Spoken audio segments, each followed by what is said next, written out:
Welcome to the BoxingLocker.com. I am Matt Goddard, former professional boxer, now boxing coach and fully qualified personal trainer. Today I'm going to take you through a single, very simple, very effective drill, particularly for beginners, because what this one teaches you to do is hold an opponent in a position, okay? So this center point here is our starting point, right? So we're going to get in our boxing position facing that center point. My lead foot points at the target, my rear foot is offset, my hands are high. I'm facing that point there, that's where I'm going to be punching from. Now, what we're trying to achieve here is to limit our opponent's lateral movement, okay? So this is particularly applicable to a rope scenario, okay? So our opponent is on the ropes, we're trying to prevent them moving laterally to get away from our work, right? So we're in the boxing stance here, facing that center point, right? We have two movement points where we're trying to prevent our opponent getting out of this center spot. So I'm going to start off throwing straight shots, okay? So jab, cross, okay? That's all we're starting with. Jab, cross.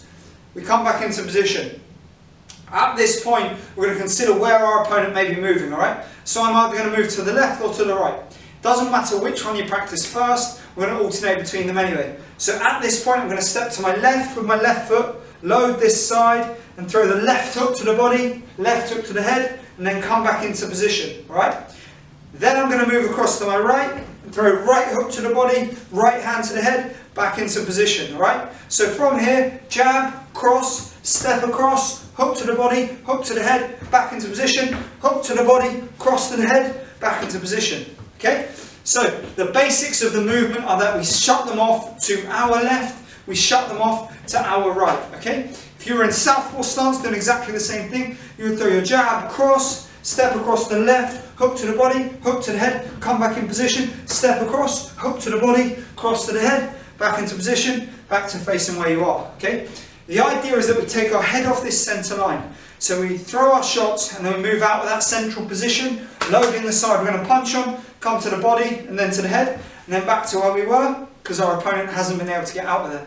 And then we go straight across to the other side to develop a new angle, drop the head, come to the body, come to the head, back into position.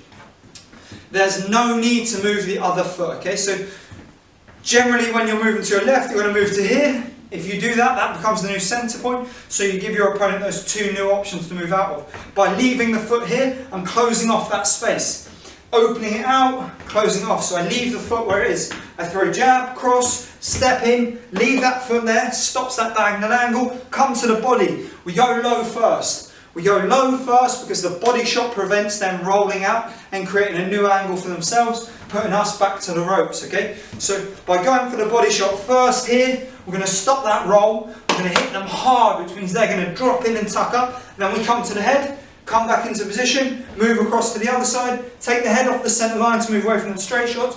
We come to the body again, come straight through with the cross, and then back to where we are to work again in that centre point, okay? So one last time, the basics of the drill in this order is the jab, cross, step across, body shot, come really low with that. We want to go up right into the rib cage, and then we come over with the hook, then we come back in, step across, body shot, head shot, back into position. The reverse of that is actually a little bit more fluid, because what we can do from here is we throw that jab, cross, step straight away, come to the body, come to the head, step in, step across, come to the body, come to the head, okay? It's the same premise, exactly the same idea, we're just doing it in the opposite order, right? Now let me just perform those a little bit faster. I'm going to go to the left first. Jab, cross, down, body, head, in, out, body, head, back up. And then we go in the opposite order. Jab, cross, body, head, back to the centre, okay?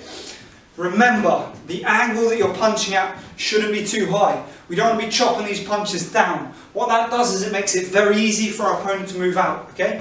If a punch is coming high at me, my first impulse, my first instinct is to roll and move to create an angle, and also just to get myself out of danger. So if I'm swinging in big wild shots, it's going to be easy for my opponent to roll under, move out, and get out of there. By coming in that upward angle, that diagonal trajectory, it's a lot harder for my opponent to move out of there, particularly when they're on the ropes, because we're landing to the gloves, we're landing to the elbows, we're landing to the chin, we're landing to the ribs, and we're doing as much damage as possible to their body while they're there. The other good thing about this is it's very smothering, it's very overwhelming, and because they have nowhere to go, it's going to look very impressive as you land these shots. against your opponent to the referee, who's going to say, oh, this guy's overwhelming him, he's got nothing to throw, there's nothing coming back and landing, we need to start considering a stoppage, right? Which is what we're essentially aiming for all the time, to either hurt our opponent, get the knockout, or force the referee to stop the fight for us. So there we have it. Very basic 3-cone drill. You don't need 3 cones, you can do 3 dots on the floor, you can put 3 sticks down, you can put 3 water bottles down, doesn't matter what they are as long as they're marking points. What we want to do is aim for a foot in between each one, okay? So as you can see, it's a foot in between each one, and that's enough to cover it because my opponent is here, aiming here, all of a sudden my head is all the way over to this side, well out of the way, I throw my 2 shots, my head is over to this side, well out of the way, I throw my 2 shots. Very, very simple, very effective drill, like I said, particularly for beginners, to practice holding their opponent on the ropes, holding their opponent in a position to stop them circling and getting away from their shots. I hope you enjoyed the video. Thank you for tuning in as always. Please, please, please remember that simple drills are the best for simple skills, okay? You don't need to complicate things to make them effective. Simple drills for simple skills, you get more out of it by getting the fundamentals and the basics correct. Thanks for tuning in, hope you enjoyed the video, and I'll see you for the next one.